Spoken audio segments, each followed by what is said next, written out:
I do pregnancy counseling with women who are experiencing an unplanned or crisis pregnancy. Yeah. And looking at options, looking at life-giving options for their child, looking at is parenting the right choice for me and my child, or would choosing an adoptive parent, would that be the right choice for my child? Okay. So those are the types of families that I work with. And then, of course, I also work with the adoptive families as well.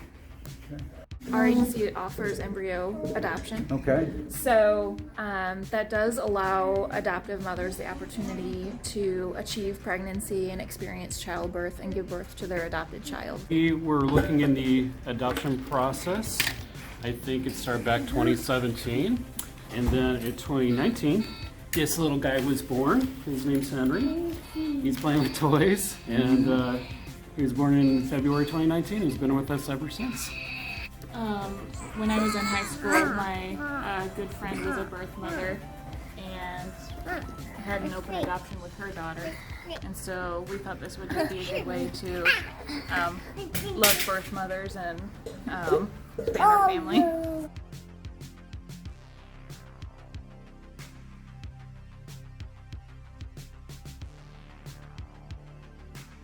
We're not millionaires. We're regular, blue collar, hardworking folks. What do you do? I'm a medical social worker. There are options financially. Yeah. You were working hard, but you We had were working hard, but we didn't understand it. And then I remember, I'll never forget, like in December, we got blessed with like this phenomenal undisclosed grant from we didn't know who, and it really, really like helped make some serious progress. So we had like one giant one, and then we had other people that would just contribute here and there, and we just kept contributing ourselves, and so it was doable, and I didn't think it was. When we took on a second job, I worked at a restaurant, and the owner of the restaurant, surprisingly, he was a part of the adoption process. He adopted his 2 children, and when he found out that I'm working here so we can pay for an adoption, made everything possible for me to get that job.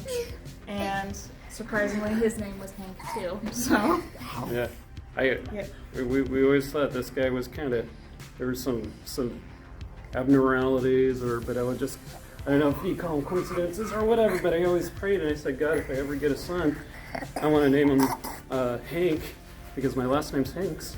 So Hank Hanks is Hank this Hanks. little guy? And so his name was Henry, so the nickname for Henry is Hank. Well, there you go. That sounds like a baseball player. Yeah, exactly. I always thought that. Yeah, that was the name. I was a birth mom, and so I thought. How old is Hank? Is that what you call him? Yeah. Henry, yeah. Henry? How old is Henry? He just turned 2. And then, what's your name again? This is Olive. Olive, and how old are you? 4. 4? Okay. And then when is the next edition coming? Any day. Up till Saturday. Boy or girl? Boy. Boy. Got a name picked out? Yep. Is it a big secret? Yeah. Okay. We won't reveal it. It's like the name reveal, not the gender reveal. What can you say about NightLight, their program? Yeah, absolutely. I have good NightLight, an easy A+. I mean, you're good. Our social worker worked with us all the way through. All the support staff, everyone involved, making each process, easy to go through and understandable and achievable at the end. And they're able to get you the results and get you the support you need. So, absolutely, 100% would say, yeah, go with NightLight.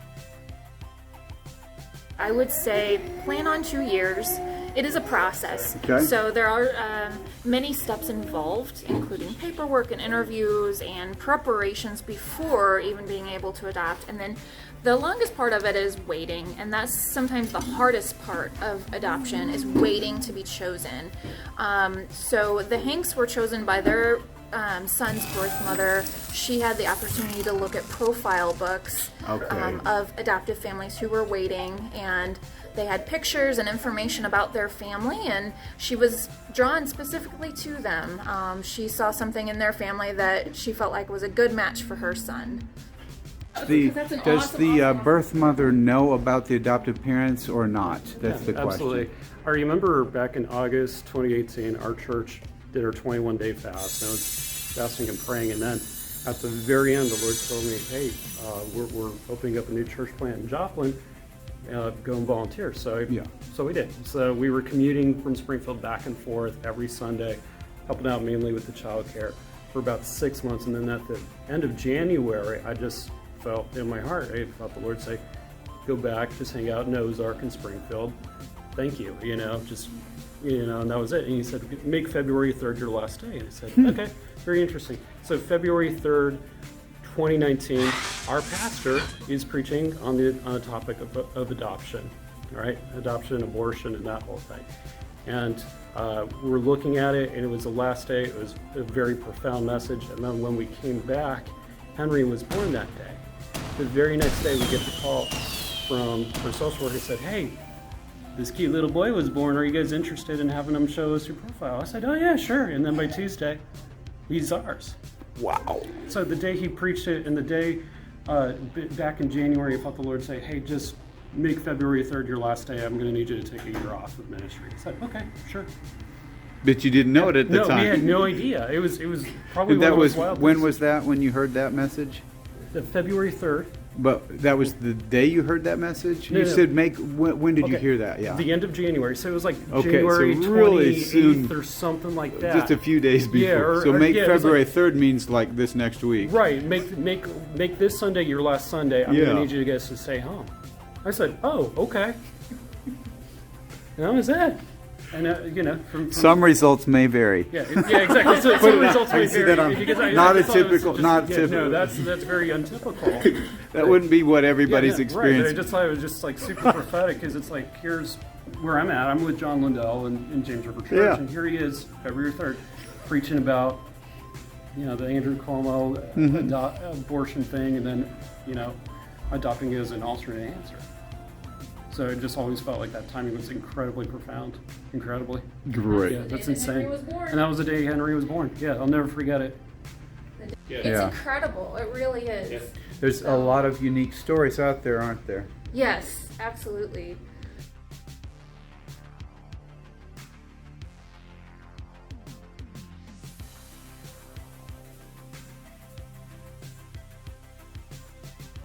What's this? That's Henry you really demonstrate it, likes Henry? lights. He really and you have to Demonstrate hit that, it. Henry. Oh, he's like, that's He really likes lights. Well, okay. Maybe you could be a lighting technician. Yeah, you never know. Yeah, you Take never him to know. the roller skating place. This He'll dude probably is- like that. This dude is insanely strong. It's insane. He's got like ab definition and like spot. It's insane. He eats like a train, but his birth mom is like this crazy, power lifter, Oh my state God. champion, multiple. You got some good genes yeah, there. exactly. So he is strong. When He's did insanely strong. It's like, what the heck? when did the adoption go through? Okay, so so February 3rd, when he was born, we got Yes. the call. February 4th, February 5th is when he was with us. Wow. And then he was in the hospital for a few more days. He was a preemie, and then the next week he was home with us. And then by November of that year, November 2019, is when we finalized his adoption officially. So adoption official, all that stuff going on, but he was with you right Yeah, away. he was with us all the way through. So. Is that typical to have an adoption where their family is with the adopted child while the paperwork's going on? Yeah, that's pretty typical in most of the adoptions. Because that we people help don't with. want to wait for their baby. Right. Well, and like, it's the better kid's for born, the let's child have to be this. able to bond with their adoptive family as soon as possible. So, yeah. And that's typically what birth parents desire, is for their child to be with their adoptive parents. Do you specialize in adoptions, or do you have other situations that you help people with? We specialize in adoptions, domestic, international, and embryo adoptions, and then as well as do the pregnancy counseling. All right.